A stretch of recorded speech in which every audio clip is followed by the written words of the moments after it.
ಸ್ನೇಹಿತರೆ, ಇದು ರಾಮ ಅಡಿಕೆ ಗಿಡ ಅಂಥೇಳಿ, ರಾಮ ಅಡಿಕೆ ಅಂಥೇಳಿ ನಮ್ಮಲ್ಲಿ ಹೇಳುವಂಥದ್ದು. ಇದಕ್ಕೆ ಅಡಿಕೆ ತೋಟದ ದೊಡ್ಡಣ್ಣ ಅಂತಲೂ ಒಂದು ಹೇಳಿಕೆ ಇದೆ. ಇದು ಎಲ್ಲ ರೀತಿಯಲ್ಲೂ ಅಡಿಕೆ ತೋಟದ ದೊಡ್ಡಣ್ಣ ಅನ್ನೋ ರೀತಿಯೇ. ಯಾಕೆಂತಂದರೆ ಅಡಿಕೆ ಮರ ಆದರೂ ಸಹಿತ ತೆಂಗಿನ ಗಿಡದ ಲೆವೆಲಲ್ಲಿ ಬಂದಿರುವಂಥದ್ದು. ಈ ಥರ ದಪ್ಪದಲ್ಲಿ, ತೆಂಗಿನ ಗಿಡದ ದಪ್ಪದಲ್ಲಿ. ಸಾಮಾನ್ಯವಾಗಿ ಅಡಿಕೆ ಗಿಡ ಈ ಥರ ದಪ್ಪ ಬರೋದಿಲ್ಲ ಎಲ್ಲಾದರೂ ಕ್ವಚಿತ್ತಾಗಿ ಬಂದರೂ ಸಹಿತ ಅದಕ್ಕೆ ಅಡಿಕೆ ಕಾಯಿ ಬರೋದಿಲ್ಲ. ಇದು ಸಾಮಾನ್ಯವಾಗಿ ಒಂದು ಗೊನೆಯಲ್ಲಿ ಸಾಮಾನ್ಯ ಒಂದು 300ರಿಂದ 400 ಅಡಿಕೆ ತನಕ ಸಹಿತ ಬರುವಂಥ ಒಂದು ಅವಕಾಶ ಇರುವಂಥದ್ದು.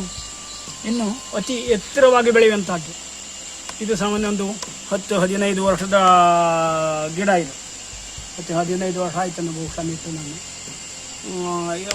ಉಳಿದ ಒಂದು 25-30 ವರ್ಷಕ್ಕಿಂತ ಹೆಚ್ಚಿಗೆ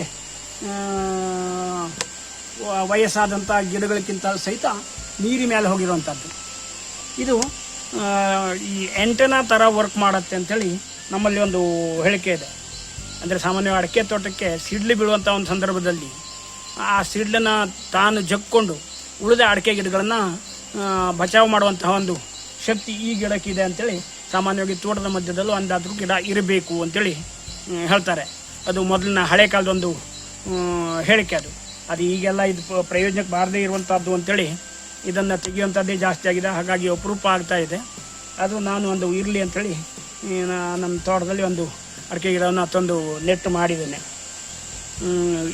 ಹಾಗಾಗಿಯೇ ಇದಕ್ಕೆ ಅಡಿಕೆ ಮರದ ದೊಡ್ಡಣ್ಣ ಅಂಥೇಳಿ ಬಂದಿರುವಂಥದ್ದು. ಅಂದರೆ ಈ ಅಡಿಕೆ ಸಾಮಾನ್ಯವಾಗಿ ಒಂದು ಕುಟುಂಬದಲ್ಲಿ ದೊಡ್ಡಣ್ಣ ಅಂತಂದರೆ ಅವನು ಇಡೀ ಕುಟುಂಬದ ಒಂದು ರಕ್ಷಣೆ ಜವಾಬ್ದಾರಿ ಇರುವಂಥದ್ದು. ಅದೇ ರೀತಿ ಒಂದು ಅಡಿಕೆ ತೋಟದ ರಕ್ಷಣೆ ಜವಾಬ್ದಾರಿ ಈ ಗಿಡಕ್ಕೆ ಇದೆ. ಹಾಗಾಗಿ ಅದಕ್ಕೆ ಅಡಿಕೆ ತೋಟದ ದೊಡ್ಡಣ್ಣ ಅಂತ ಹೇಳುವಂಥದ್ದು. ಇದರ ಅಡಿಕೆಯನ್ನು ಇದು ತಿನ್ನೋದ್ರಿಂದ ಸ್ವಲ್ಪ ಅಮಲು ಜಾಸ್ತಿ.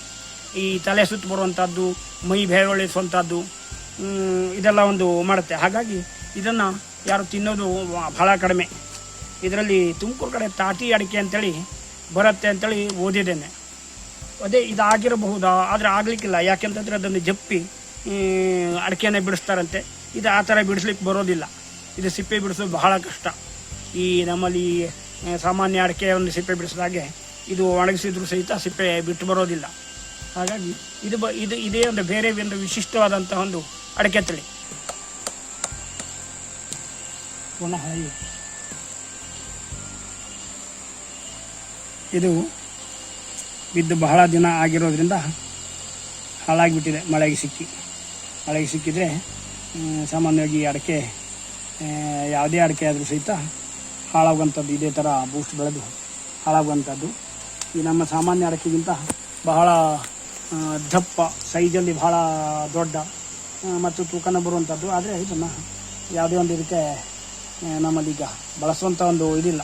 ಕಲಬೆರಕೆ ಆಗೋದಕ್ಕೆ ಹೋಗ್ತದೆ ಅಂತೇಳಿ ಹೇಳ್ತಾರೆ. ಆದರೂ ಇಲ್ಲೂ ಇದರ ಬೆಳೆ ಬೆಳೆಯುವಂಥ ಒಂದು ಇದು ಎಲ್ಲೂ ಇಲ್ಲ. ಎಲ್ಲಾದರೂ ಅಪರೂಪಕ್ಕೊಮ್ಮೆ ತೋಟಗಳಲ್ಲಿ ಕಾಣ್ತಕ್ಕಂಥ ಒಂದು ಗಿಡ ಇದಾಗಿಬಿಟ್ಟಿದೆ.